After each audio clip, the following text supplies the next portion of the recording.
అనంతపురం జిల్లా బురవకొండ మండలం బోధకవి సూర్య దేవాలయంలో రథసప్తమి వేడుకలకు ఏర్పాట్లు చురుగ్గా జరుగుతున్నాయి. భక్తుల దర్శనానికి బారికేడ్లు, కళ్యాణ వేదికతో పాటు హోమగుండాల ఏర్పాట్లు పూర్తయ్యాయి. వివిధ ప్రాంతాల నుంచి పెద్ద సంఖ్యలో భక్తులు రథసప్తమి వేడుకలలో పాల్గొననున్నారు. భక్తులకు అన్నదానం ఏర్పాట్లు చేస్తున్నట్లు ఆలయ నిర్వహణ కమిటీ సభ్యులు తెలిపారు. రథసప్తమి 24/1/2026 షష్ఠి రోజు సాయంత్రం 6 గంటల నుంచి 9:30 వరకు పూజా కార్యక్రమాలు ఉంటాయి. ఆ రోజు కలశ స్థాపన, గోపూజ, పుణ్యావచనము మొదలగు కార్యక్రమాలు ఉంటాయి. మళ్ళీ తెల్లవారుజామున 5 గంటలకు షోడశోపచార పూజలు,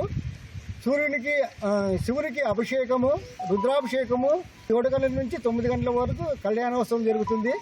మళ్ళీ ఆ తర్వాత 9 గంటల నుంచి 12:30 వరకు హరణ హోమం జరుగుతుంది. 12:30కు పూర్ణావతి కార్యక్రమాలు జరుగుతాయి.